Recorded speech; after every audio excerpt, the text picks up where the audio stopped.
Hello everyone, start कर रहे हैं बायोलॉजिकल क्लासिफिकेशन। कोई भी चैप्टर होता है उसमें हम सबसे पहले एक स्ट्रेटेजी बनाते हैं कि उसमें कौन कौन से इंपॉर्टेंट टॉपिक है और उस चैप्टर से कितने नंबर के क्वेश्चंस आने की प्रोबेबिलिटी होती है कि उस चैप्टर से कितने क्वेश्चंस एग्जाम में आ सकते हैं। तो इसके जो मेन टॉपिक हैं वो हम कौन कौन से पढ़ेंगे, Monera, protista, fungi and virus. कौन कौन से?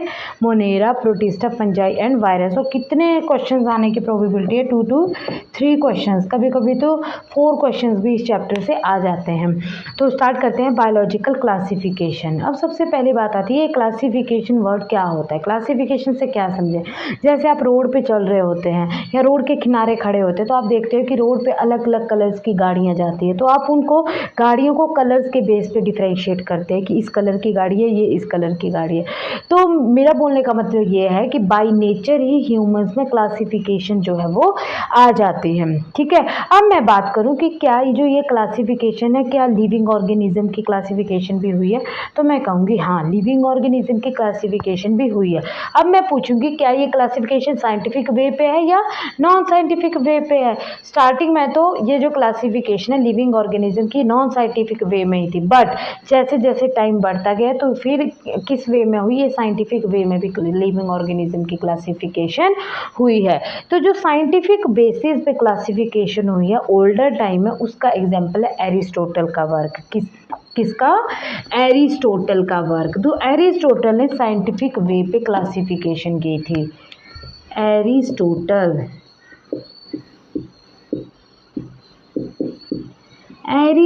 ने साइंटिफिक बेसिस पे क्या की थी?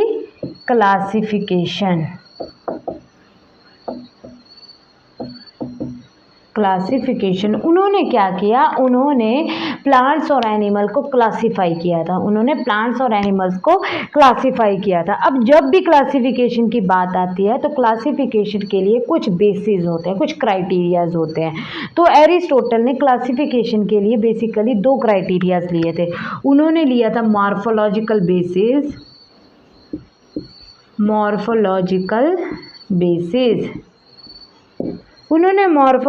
बेसिस मीन्स स्ट्रक्चरल बेस पे प्लांट्स को क्लासिफाई किया था। उन्होंने स्ट्रक्चरल बेस पे ऑन द बेसिस ऑफ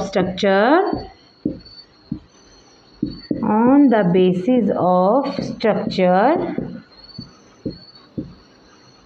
उन्होंने प्लांट्स को क्लासिफाई किया था। और उन्होंने प्लांट्स को कितने में? 3 टाइप्स में क्लासिफाई किया था। फर्स्ट वन है that is herb, second one है श्रब और थर्ड वन है दैट इज ट्री। ठीक है, तो इन्होंने on the basis of structure morphological basis पे प्लांट्स को क्लासिफाई किया था, हर्ब, शर्ब और ट्री। हर्ब क्या होते हैं? हर्ब जो होते हैं वैसे पौधे होते हैं जो ग्रीन ही रहते हैं, हरे ही रहते हैं, जैसे मटर का पौधा हो गया, ग्रासेस हो गई। और शर्ब क्या होती है? शर्ब होते हैं जैसे ये जो पौधे होते हैं ये ब्राउन हो जाते हैं और इनका जो तना है ये मोटा नहीं हो पाता है।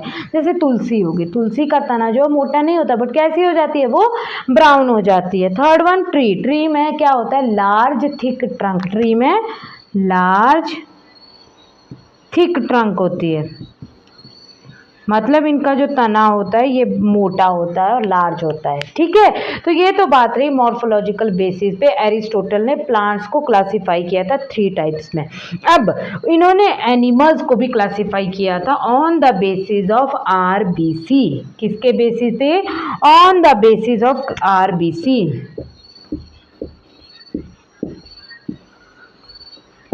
On the basis of RBC इन्होंने एनिमल्स को भी क्लासिफाई किया था। कैसे?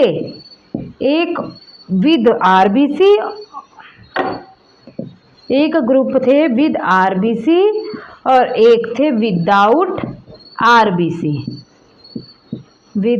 आरबीसी। तो ये थी साइंटिफिक बेसिस पे एनिमल्स की क्लासिफिकेशन और प्लांट्स की क्लासिफिकेशन। ठीक है, ये क्लासिफिकेशन दी थी फर्स्ट जो ओल्डर टाइम्स में थी, वो थी एरिस्टोटल का work on the basis scientific basis of classification.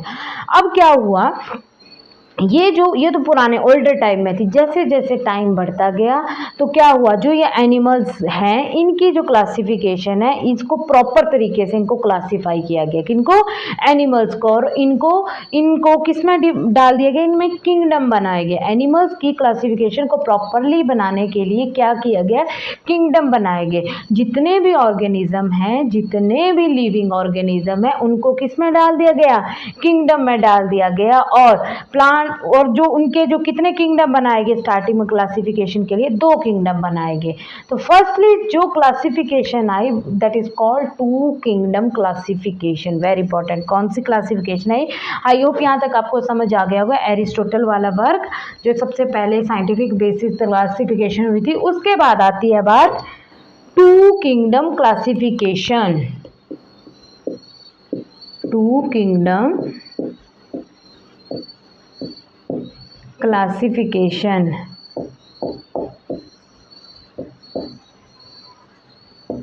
इसे दिया था लीनियस ने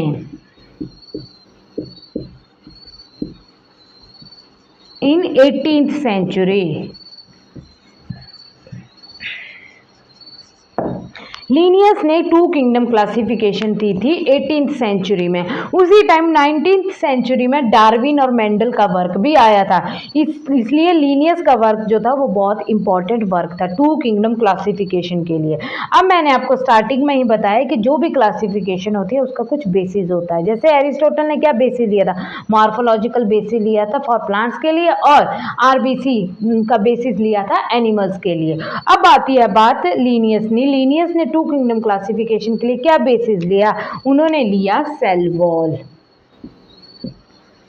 प्रेजेंस ऑफ सेल वॉल और without cell wall, with cell wall और without cell wall. With cell wall तो उन्होंने क्या डिफरेंशिएट किया, प्लांट्स को एनिमल्स में तो सेल वॉल एब्सेंट होती है। सेल वॉल किस में होती है, प्लांट्स में। तो प्लांट्स में क्या है, algae, bryophyte, pteridophyte,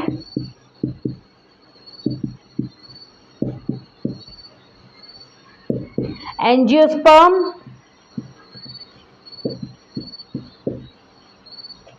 gymnosperm, fungi और बैक्टीरिया। ये तो आगे विद सेल वॉल, ठीक है। और विदाउट सेल वॉल क्या लिया इन्होंने, sponge, without cell wall sponges, flatworm, sponges, flatworm is fishes, protozoa मतलब अमीबा। प्रोटोजोआ क्या है, अमीबा, ठीक है। तो ये आगे एनिमल्स और ये आगे प्लांट्स। प्लांट्स में algae, bryophyte, pteridophyte, angiosperm, gymnosperm, fungi, bacteria, ये सारे किस में आ गए, 2 किंगडम क्लासिफिकेशन। 2 किंगडम क्लासिफिकेशन में प्लांट्स की प्लांटे और एनिमल्स एनिमेलिया, ठीक है, प्लांटे और एनिमेलिया। तो उन्होंने 2 किंगडम कौन से बनाए, एक बनाया प्लांटे और एक बनाया एनिमेलिया।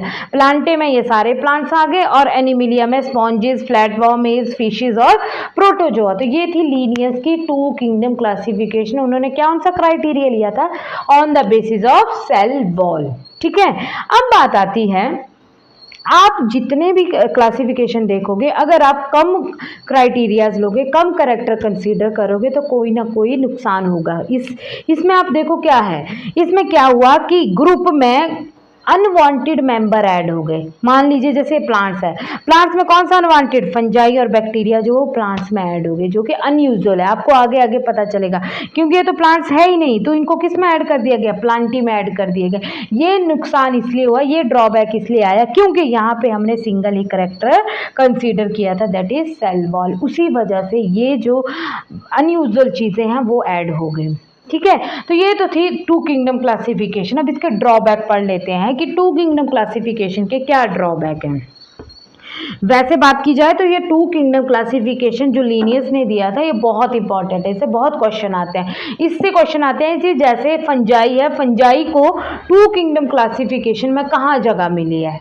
रिपीट कर रही हूँ कि फंजाई को टू किंगडम क्लासिफिकेशन में जगह कहाँ मिली है, कहाँ मिली है, प्लांटे में मिली है। ठीक है, इस तरह के क्वेश्चन आ जाते हैं टू किंगडम क्लासिफिकेशन में। अब बात करते हैं हम ड्रॉबैक की, इसके क्या ड्रॉबैक है टू किंगडम क्लासिफिकेशन के, क्या क्या कमियां हैं आपको दिख रहा है। क्या है पहली कमी, बैक्टीरिया को किसमें डाल दिया गया, प्लांटी में, मीन्स प्रोकैरियोट को किसमें डाल दिया गया, eukaryote. Prokaryote kept with eukaryote. Plants क्या है, यूकैरियोट, और बैक्टीरिया क्या है, प्रोकैरियोट। ठीक है, और ये प्लांटी है। अंडरस्टैंड, ये तो थी first drawback. Second drawback, fungi जो कि नॉन फोटोसिंथेटिक है, प्लांटे जो कि फोटोसिंथेटिक है, उनको भी इकट्ठा रख दिया गया। सेकंड क्या है, photosynthetic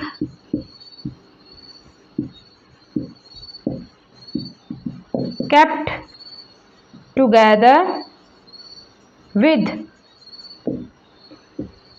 non photosynthetic organism, with non photosynthetic organism, जैसे फंजाई हो गया, फंजाई को प्लांटी में रख दिया गया।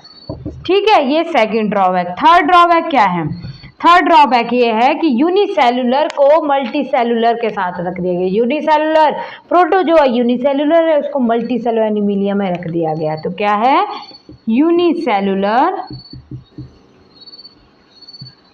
Protozoa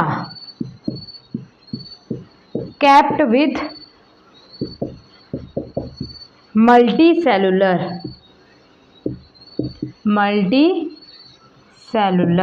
understand. ये तो थी इसके ड्रॉबैक। थर्ड, एक और ड्रॉबैक है, फोर्थ ड्रॉबैक क्या है,